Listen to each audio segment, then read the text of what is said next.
परमात्मने नमः।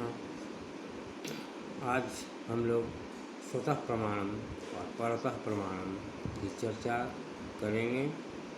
दीपिका में स्वतः प्रमाण और परतः प्रमाण की चर्चा की गई है और यह चर्चा प्रमाणों के प्रसंग में बहुत महत्वपूर्ण है।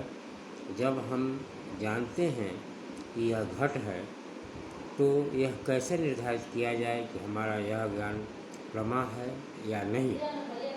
हमें वस्तुतः घट दिखाई पड़ता है तो घट का भ्रम ही हो रहा है, यह निश्चय करना आवश्यक है, क्योंकि इसके बिना प्रवृत्ति आदि नहीं हो सकती है।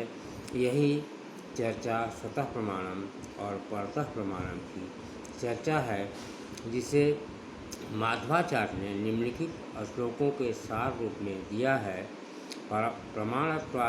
प्रमाणत्वे स्वतः सांख्या समाश्रिता नैयायिकास्ते परः स्वगताश्चरमं स्वतः परमं परतः प्राहु प्रमाणं देववादिनः।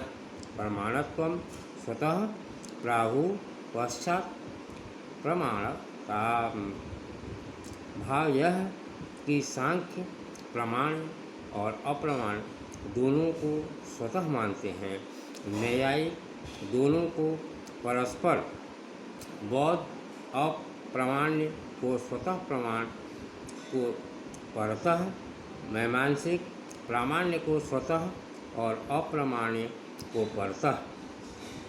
क्योंकि हमारा विषय यहाँ प्रमा से संबंधित है, अतः न्यायिकों ने परतः प्रमाणम और मीमांसकों ने स्वतः प्रमाणम की चर्चा हम यहाँ विशेष रूप से करेंगे।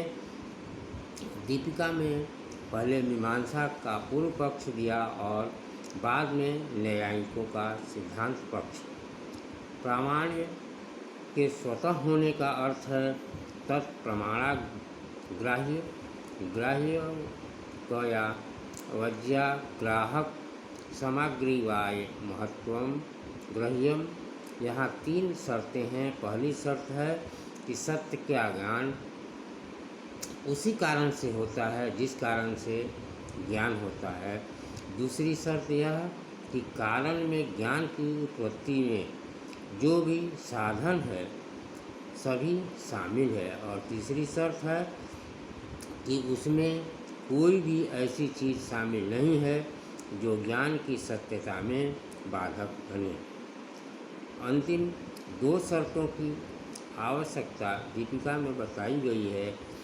इस लक्षण में समस्त कारण सामग्री दी गई है ताकि इसमें उस अनुमान का भी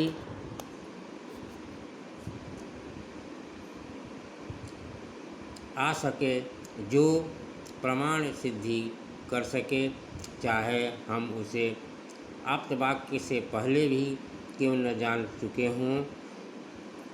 और इदम ज्ञान प्रमा के ज्ञान का भी बहिष्कार करता है, जो कि प्रामाण्य के जानने में बाधक हो सकता है।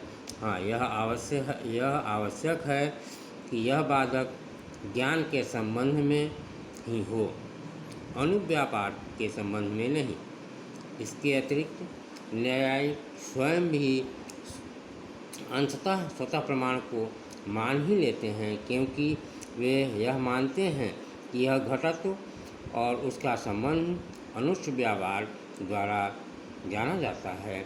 अतः उनकी प्रामाणिकता को भी अनुव्यापार द्वारा जान लेते हैं, किंतु न्यायिक इसे नहीं मानते हैं। न्यायिकों का कहना है कि स्वतः प्रामाण्य मानने पर संदेह का कोई स्थान ही न रह जाएगा। यदि प्रामाण्य स्वतः ही जान लिया जाए तो फिर संदेह का अवकाश नहीं है। अतः प्रामाण्य तो केवल व्यतिरेक अनुमान द्वारा जाना जाता है। पहले हम जल देखते हैं, तब उसमें इच्छा होती है और प्रवृत्ति। यदि प्रवृत्ति सफल हो जाए तो हमारा ज्ञान प्रमाणित होता है। यतः ज्ञान की प्रामाणिकता का आधार प्रवृत्ति की सफलता है। उसी तरह शब्द ज्ञान भी यथार्थ होने पर ही प्रमाणिक होता है। परतः प्रमाणवादियों का कथन है कि प्रमा गुणजन्य है, अप्रमा किसी दृष्टिकोण और दोष विशेष से उत्पन्न होती है। स्वतः प्रमाणवादियों के अनुसार प्रमा के लिए गुण विशेष की आवश्यकता नहीं, केवल दोषाभाव ही प्रमा को उत्पन्न करता है। स्वतः प्रामाण्यवादियों का कहना है कि यदि एक प्रमा के लिए प्रमाणांतर आवश्यक हो तो फिर उक्त प्रमाण के लिए दूसरा प्रमाण चाहिए और इस तरह अनवस्था दोष होगा। यह शास्त्रार्थ वेद के विरुद्ध, वेद के विषय में विशेष महत्वपूर्ण है। मीमांसकों के अनुसार वेद स्वतः प्रमाण है, जबकि न्यायिकों के अनुसार ईश्वर के वाक्य होने के कारण प्रमाण है। बौद्ध वेदों को प्रमाण मानते हैं ही नहीं। न्यायिकों के अनुसार प्रमाण को ईश्वराधीन है, अतः मीमांसक न्यायियों का अर्ध वैनाशिक कहते हैं और मीमांसकों में भी प्रभाकर संप्रदाय वाले सभी ज्ञान को प्रमाण मानते हैं। अतः उनके अनुसार किसी ज्ञान के अप्रमा होने का प्रश्न ही नहीं उठता। इति।